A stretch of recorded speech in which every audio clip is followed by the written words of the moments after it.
I'm sick of it when Biden sent blank check after blank check to do the ethnic cleansing of the Palestinians, and now Trump says, hold my beer. I could do even better. I'm just gonna, any critic of Israel, I'm gonna trash the First Amendment. He was theoretically for freedom of speech. This is cancel culture on steroids. She's a critic of Israel, and she got deported. She got rounded up anyway, and neither did so many others. But hey, every critic of Israel is rounded up coincidentally. And then I found a cousin of an uncle of an aunt who once said something mean about Israel, and that's it. Round them up. Okay, get real. Yes, but Cenk, it's not a First Amendment issue. That's the point. If you're supporting a prescribed that's what I'm trying to get through your head. In the First United Amendment States is in conflict with the 1952 law.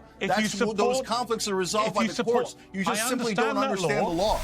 Welcome to Piers Morgan Uncensored, everyone. The show that's all about free speech, unless, of course, you say something mean about Israel. Tonight, Cenk Uygur crashes the party and calls out Piers and his panel for their spectacular double standards. They're bending over backwards to justify booting critics of Israel faster than Elon Musk fires employees at X. But hey, according to Piers, that's totally fine, because Obama deported millions, right? Cenk's about to hilariously shred this logic, reminding everyone that defending freedom of speech means nothing if it's selectively applied. Buckle up. This hypocrisy is about to get exposed, and it's going to be glorious. Which brings us to the second issue. Why are we snatching up critics of Israel? Not even America, not any other country, not any other religion, not anything but beloved, sacred Israel, and having mass men grab them off the streets for writing an op-ed against Israel, talking about economic sanctions and boycotts, not anything militaristic, not anything related to terrorism. So notice no critic of China or Russia or America is getting rounded up. Only critics of Israel are getting rounded up, and that's just a stone cold fact. So I don't like Israel running this country, which is obviously what's happening. I'm sick of it when Biden sent blank check after blank check to do the ethnic cleansing of the Palestinians, and now Trump says, hold my beer. I could do even better. I'm just gonna, any critic of Israel, I'm gonna trash the First Amendment. He was theoretically for freedom of speech. This is cancel culture on steroids, where a foreign government cancels people inside this country because they dared to criticize Israel. It's totally, utterly unacceptable, and it's destroying our Constitution on behalf of a foreign government. Totally unacceptable. Yeah. All right, Vinny, I can see you ready to let rip. Josh, I'll come to you in a moment, but Vinny, I can see you simmering like a volcano there. Yeah. Well, first things first, Piers, when it comes to the deportations and how do we get here? How do we get to the point where we have to reverse and send illegal gang members to get the hell out of our country? Is because the Biden administration with Alejandro Mayorkas literally let a freaking invasion of the country happen with zero accountability, okay? Because he got a pre-pardon too. Let's move on to that. You mean to tell me out of the thousands and thousands that Homeland Security with Thomas Homan and Kristi Noem, that we've deported these freaking murderous gangsters, we have one guy that nobody on this panel knows because none of us have the actual inside scoop, is a freaking gang member. And why is he fearing for his life in another place by other gangs? Could it be that he's in a freaking gang? All right, none of us know. Okay, none of us know the thing, but if it's one, and we're asking, Piers, why haven't they called and tried to get this guy out?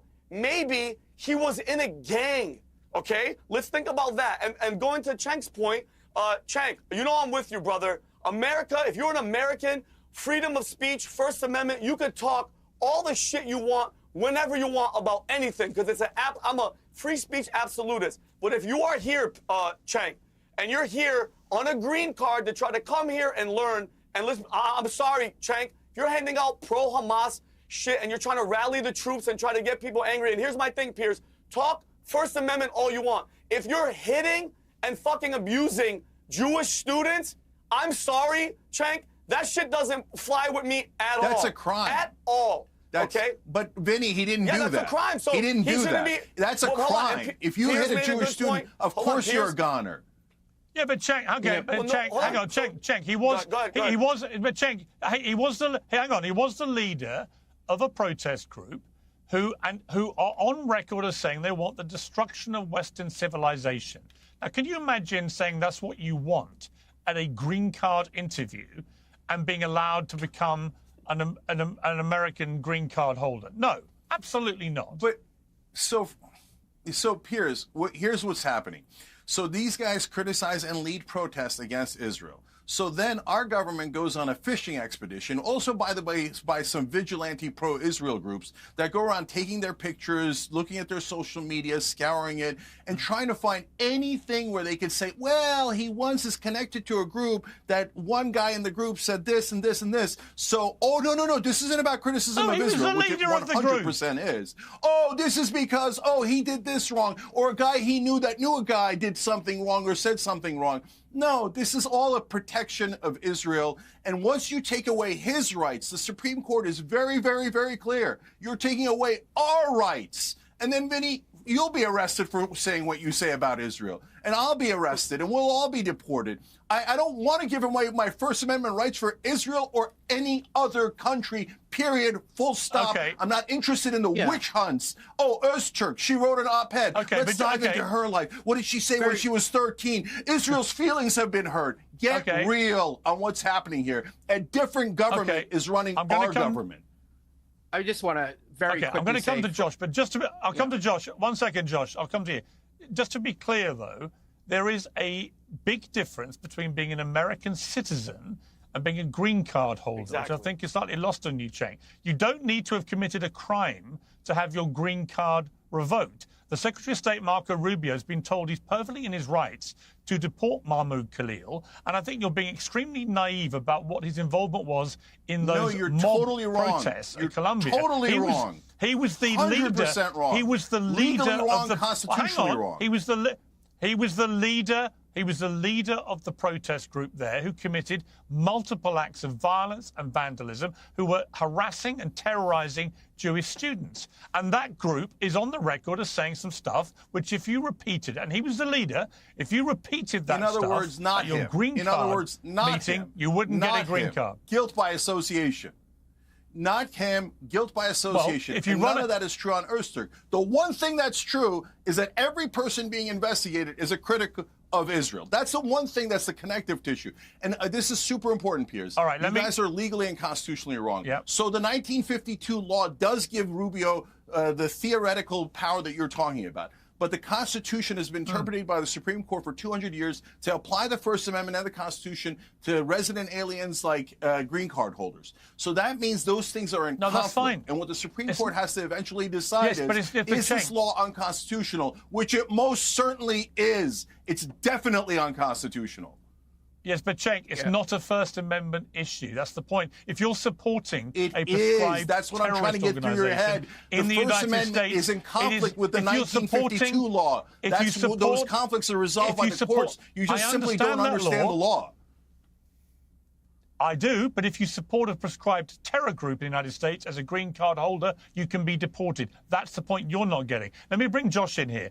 Josh, okay, so how many people did Barack Obama deport? Oh, golly gee, she's a critic of Israel. She got deported. She got rounded up anyway. And neither did so many others. But hey, every critic of Israel is rounded up coincidentally. And then I found a cousin of an uncle of an aunt who once said something mean about Israel, and that's it. Round them up. Okay, get real. Are you guys all pretending that this isn't on the orders of Israel? Are you all pretending that Israel didn't order Trump to do this?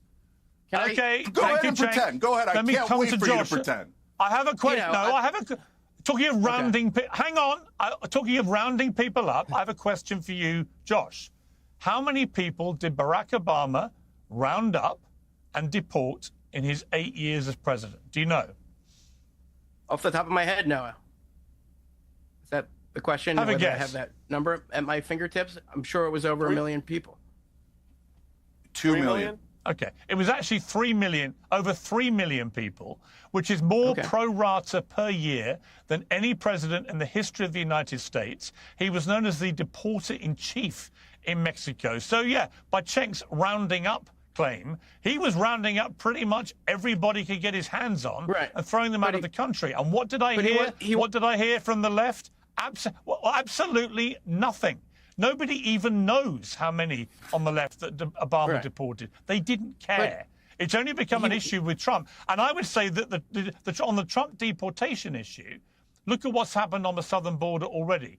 In under 3 months, Donald Trump has pretty much totally stopped the number of people coming over the southern border illegally. From the millions that were doing it every year, in the 4 years of Biden's administration. That's an incredible achievement, which no one's talking about. So no one on the left talks about Obama's deportation record because it doesn't suit their agenda. No one on the left is giving Trump any praise for what's happened on the southern border. And on the rounding up issue, again, and Josh, I'll let you respond to this, but, Cenk is just fundamentally wrong about the difference in which the First Amendment is at play. Not because it doesn't apply to everyone. It does. It applies to me if I'm in the United States. It's not a First Amendment issue if you are supporting a terror group. Period. It is. End. Right. Okay. So now a few things. And what does it mean to support a terror group? First of all, I think I'm not speaking for the left. I'm just speaking for me. And I think the big difference with the Trump deportations is that people are being rounded up for their ideas. And that's new. And that's chilling. And that's something that we have to think about and reckon with. And that is the important difference. And then, to Cenk, I would say, listen, they're not only rounding up anti-Israel people. Not as a Jew, but as a human being and as an American, I don't want to see anti-Semitism and the fight against anti-Semitism weaponized to erode people's civil liberties. That offends me as a Jew, as a human being, and as an American. But it's not just the anti-Israel protesters. There are Chinese citizens who are being deported. There are Russian citizens who have been sent back to very cruel fates, who are against the Putin regime, who are now no choice but to go back. And just yesterday, they sent thousands of Afghans who helped the U.S. military for 20 years, who were in the process of securing what we promised them, which was safety from the Taliban by being able to live here. And we brought them here and we put them through a process, and they got an email saying, get out in 7 days. Okay, thousands of them. And all of my sources in the military community are aghast, Republican and Democrats, because these people sacrificed and worked and for our freedom, or whether or not you agreed with that mission, and we're abandoning them. And they never said anything about Israel. Nothing, no views on Gaza whatsoever. So again, if the principle is you can just be thrown out without due process, then that's the principle that we have to think about and litigate. And no, I don't agree with you, Cenk. It's not just about Israel, although, again, criticizing Israel should not be grounds. And material support, that's the standard, not just support, material support. That's something that will have to be litigated. And, I'm sure that a lot of people will, including the targets here, will say, no, passing out a pamphlet is not material support. And one last thing, Piers, you said this on the show and you said this again today. If he had said something in the past that was the thing that he said in the present, then he wouldn't have got his green card. Well, you can't, the time-space continuum doesn't work that way, because the circumstances 2 years ago were not the circumstances today. So we can't project a 2024 situation on whenever it was. It might have been 5 years ago that he had that interview, because there was no Gaza war. There was a different policy. Things have changed. People change. The circumstances change. So we can't say that he lied on his green card application by not uttering the things that he thought 5 years later, because that's a logical fallacy. So let's just put that to the side and say that he deserves a right to his own defense. Full stop. Yeah, look, I think we've got to end it there. But I would say on that point that I think he got it in 2022, which would have been just before October the 7th. That doesn't mean he didn't have pro-Hamas views before that. I don't know the answer to that question. But I do think, regardless of that, if you're on a green card and you later support a terror group, then I'm afraid America has every right to throw you out. That is my view. I may be wrong, Cenk. Sometimes I am. I don't like to admit it, but sometimes I am. We shall see.